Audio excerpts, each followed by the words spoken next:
Assalamualaikum warahmatullahi wabarakatuh. Izin memperkenalkan diri, nama saya Situr Ajijah, NPM 2021020249, kelas Hukum Tata Negara E, Fakultas Syariah, dosen pengampu Bapak Rudi Santoso.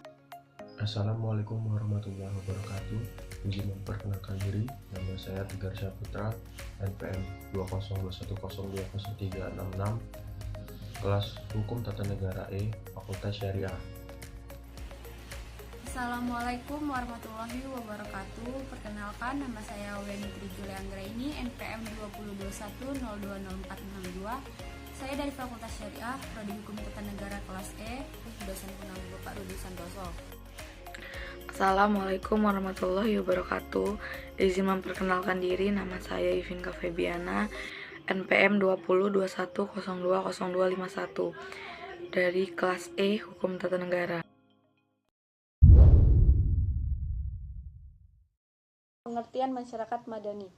Dalam bahasa Arab, konsep masyarakat madani dikenal dengan istilah al-mujtama al-madani. Dalam bahasa Inggris disebut juga dengan civil society. Masyarakat madani juga sering disebut sebagai masyarakat sipil dan masyarakat kewargaan. Masyarakat madani merupakan konsep yang merujuk pada masyarakat yang pernah berkembang di Madinah pada zaman Nabi Muhammad SAW, yaitu masyarakat yang mengacu pada nilai-nilai kebajikan umum, yang disebut dengan al-khair. Masyarakat madani sangat menjunjung tinggi hak asasi manusia. Masyarakat madani adalah masyarakat yang bermoral, yang menjamin keseimbangan antara kebebasan individu dan stabilitas masyarakat, di mana masyarakat memiliki motivasi dan inisiatif individual.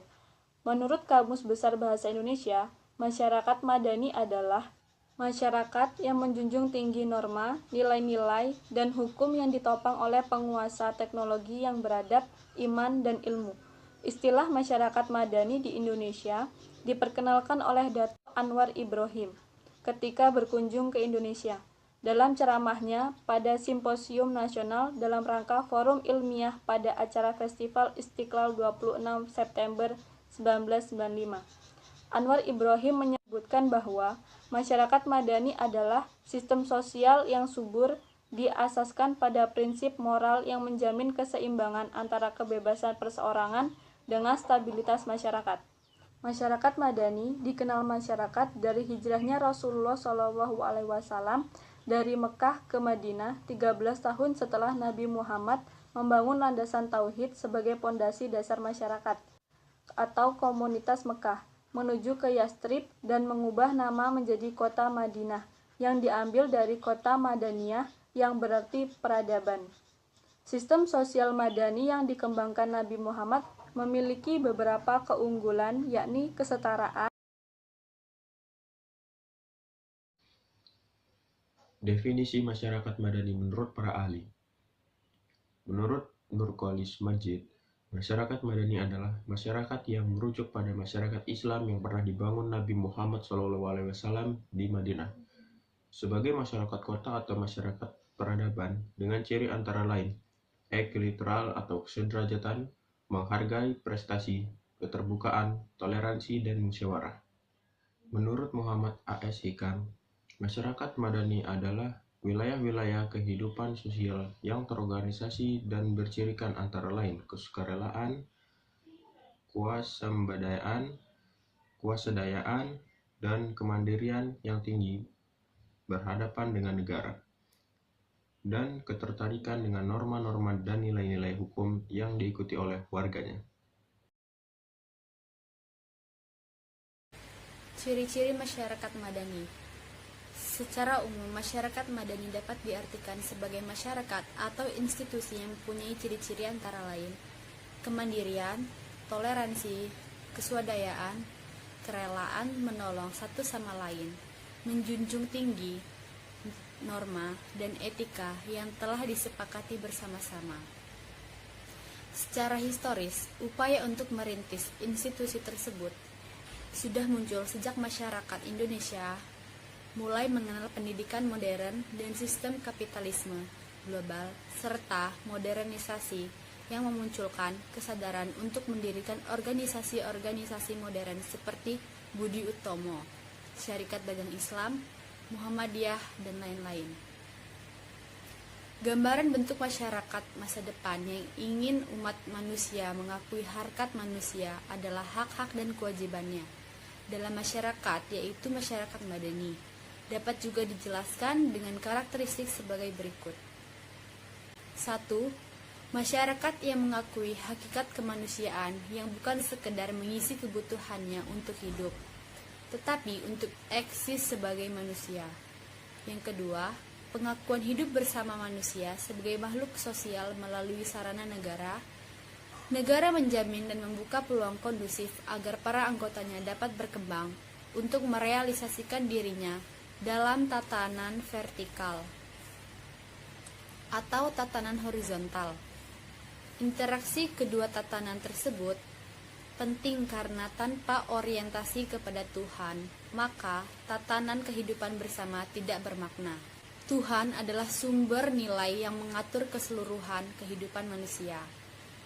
Yang ketiga, manusia yang mengakui karakteristik tersebut dan mengakui hak asasi manusia dalam kehidupan yang demokratis adalah yang disebut masyarakat madani atau civil society. Nilai universal dan partikular yang dimiliki masyarakat madani yang dijelaskan pada masing-masing kebudayaan masyarakat harus dapat terwujud pada setiap individu dan masyarakat. Prasyarat-prasyarat yang menjadi nilai universal dalam menegakkan civil society tidak dapat dipisahkan karena merupakan suatu kesatuan yang integral dan menjadi dasar dan nilai eksistensi adalah dengan free public sphere, demokratis, pluralisme, keadilan sosial, dan keadaban.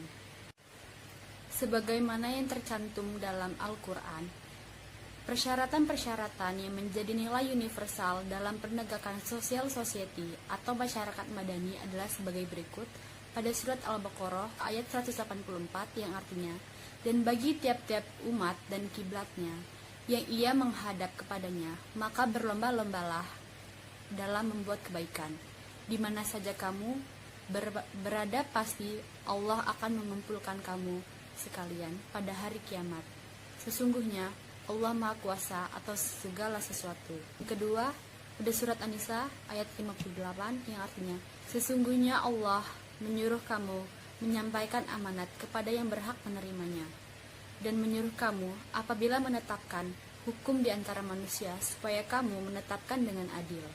Sesungguhnya Allah memberi pengajaran yang sebaik-baiknya kepadanya.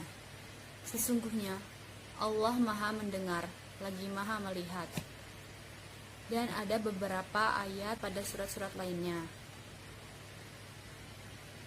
Pilar penegak masyarakat madani adalah institusi-institusi yang menjadi bagian dari sosial kontrol yang berfungsi untuk mengkritik kebijakan-kebijakan penguasa yang diskriminatif, serta mampu memperjuangkan aspirasi masyarakat yang tertindas, dan pilar tersebut dapat menjadi prasyarat mutlak bagi terwujudnya kekuatan masyarakat madani. Pilar tersebut adalah lembaga swadaya masyarakat atau LSM, pers supremasi hukum, perguruan tinggi, dan partai politik. Masyarakat madani memiliki ciri-ciri dan karakteristik sebagai berikut. Free public sphere atau ruang publik yang bebas. Ruang publik yang diartikan sebagai wilayah di mana masyarakat sebagai warga negara memiliki akses penuh terhadap setiap kegiatan publik. Warga negara berhak melakukan kegiatan secara merdeka dan mampu menyampaikan pendapat, berserikat, berkumpul, serta mempublikasikan pendapat, serta mempublikasikan informasi kepada publik. Yang kedua, demokrasi. Menurut Nera Kandoke, masyarakat sosial berkaitan dengan wacana kritik rasional masyarakat yang secara eksplisit mensyaratkan tumbuhnya demokrasi. Dalam rangka ini, hanya negara demokrasi yang mampu menjamin masyarakat madani. Toleransi. Pilar penegak masyarakat madani adalah institusi-institusi yang menjadi bagian dari sosial kontrol yang berfungsi untuk mengkritik kebijakan-kebijakan penguasa yang diskriminatif, serta mampu memperjuangkan aspirasi masyarakat yang tertindas, dan pilar tersebut dapat menjadi prasyarat mutlak bagi terwujudnya kekuatan masyarakat madani. Pilar tersebut adalah lembaga swadaya masyarakat atau LSM, pers supremasi hukum, perguruan tinggi, dan partai politik. Masyarakat madani memiliki ciri-ciri dan karakteristik sebagai berikut. Free public sphere atau ruang publik yang bebas. Ruang publik yang diartikan sebagai wilayah di mana masyarakat sebagai warga negara memiliki akses penuh terhadap setiap kegiatan publik. Warga negara berhak melakukan kegiatan secara merdeka dan mampu menyampaikan pendapat, berserikat, berkumpul, serta mempublikasikan pendapat, serta mempublikasikan informasi kepada publik. Yang kedua, demokrasi. Menurut Nera Kandoke, masyarakat sosial berkaitan dengan wacana kritik rasional masyarakat yang secara eksplisit mensyaratkan tumbuhnya demokrasi. Dalam rangka ini, hanya negara demokrasi yang mampu menjamin masyarakat madani. Toleransi. Toleransi adalah kesediaan individu untuk menerima pandangan-pandangan politik dan sikap sosial yang dikembangkan dalam masyarakat madani, untuk menunjukkan sikap saling menghargai dan menghormati pendapat serta aktivitas yang dilakukan oleh orang atau sekelompok masyarakat yang lain yang berbeda. Yang ketiga, pluralisme. Pluralisme adalah sikap mengakui dan menerima kenyataan disertai sikap tulus bahwa masyarakat itu majemuk. Kemajemukan ini bernilai positif dan merupakan rahmat Tuhan. Yang keempat, keadilan. Keadilan yang dimaksud adalah keseimbangan dan pembagian yang proporsional antara hak dan kewajiban setiap warga dan negara yang mencakup seluruh aspek kehidupan. Yang kelima, partisipasi sosial. Partisipasi sosial yang benar-benar bersih dari rekayasa merupakan awal yang baik bagi terciptanya masyarakat madani. Partisipasi sosial yang bersih dapat terjadi apabila tersedia iklim yang memungkinkan otonomi individu terjaga. Yang keenam, supremasi hukum. Penghargaan terhadap supremasi hukum merupakan jaminan terciptanya keadilan. Keadilan harus diposisikan secara netral. Artinya, tidak ada pengecualian untuk memperoleh kebenaran di atas hukum. Perkembangan sejarah masyarakat madani. Konsep masyarakat madani sebenarnya sudah ada sejak zaman dahulu kala. Konsep ini berasal dari perjuangan politik serta sejarah masyarakat Eropa Barat yang menjalani proses peralihan atau pergantian dari pola kehidupan feodal ke kehidupan masyarakat industri yang kapitalis. Konsep masyarakat madani jika dipelajari sudah ada sejak zaman Yunani kuno. Jika dicari akar sejarahnya, konsep masyarakat madani sudah ada sejak zaman Aristoteles, yaitu sekitar tahun 384 sampai 322 sebelum Masehi. Pada saat itu, masyarakat madani dipahami sebagai suatu sistem negara dengan menggunakan istilah kolonia politike, sebuah komunitas politik di mana warga masyarakat dapat terlibat langsung dalam berbagai konteks politik dan pengambilan keputusan. Istilah ini juga digunakan untuk menjelaskan masyarakat politik serta etika, di mana warga negara atau masyarakat dapat setara di hadapan hukum. Konsepsi dasar yang digambarkan oleh Aristoteles diikuti dan dikembangkan oleh Marcus Tullius Cicero pada tahun 1006 sampai 34 sebelum Masehi. Dengan istilah societas civitas yang dapat diartikan sebagai sebuah komunitas yang mendominasi komunitas lainnya. Istilah yang dikemukakan oleh Cicero tersebut lebih mengarah pada konsep sebuah negara, kota atau city-state, yaitu untuk koperasi lainnya sebagai kesatuan yang terorganisir. Konsep yang sama juga dikembangkan oleh Thomas Hobbes pada tahun 1588 sampai 1679 sebelum Masehi. Selanjutnya di Perancis muncul John Jacques Rousseau yang akrab dengan buku bukunya The Social Contract pada tahun 1762.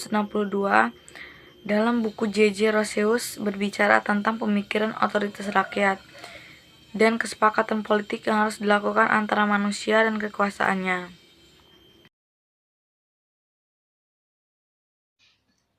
Kesimpulan. Dalam bahasa Arab, konsep masyarakat madani dikenal dengan istilah al-mujtama al-madani. Dalam bahasa Inggris disebut dengan istilah civil society. Selain kedua istilah tersebut, ada dua istilah yang merupakan istilah lain dari masyarakat madani, yaitu masyarakat sipil dan masyarakat kewargaan.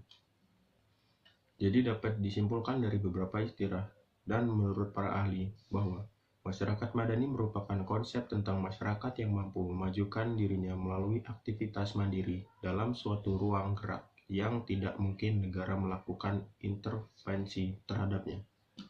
Masyarakat madani memiliki ciri-ciri dan karakteristik yaitu free public sphere, demokratis, toleransi, pluralisme, keadilan sosial, partisipasi sosial, dan supremasi hukum. Perkembangan masyarakat madani di Indonesia. Secara historis, kelembagaan civil society muncul ketika proses transformasi akibat modernisasi terjadi dan menghasilkan pembentukan sosial baru yang berbeda dengan masyarakat tradisional, seperti peristiwa turunnya rezim Soeharto dan munculnya Orde Baru menunjukkan proses rekonstruksi politik, ekonomi, dan sosial membawa dampak bagi perkembangan masyarakat madani di Indonesia. Gerakan untuk membentuk masyarakat madani berkaitan dengan proses demokratisasi yang merupakan tujuan era reformasi untuk membina suatu masyarakat Indonesia yang baru dalam rangka mewujudkan proklamasi tahun 1945, yaitu membangun masyarakat Indonesia yang demokratis atau masyarakat madani Indonesia merupakan misi dari gerakan reformasi dan misi dari reformasi sistem pendidikan nasional.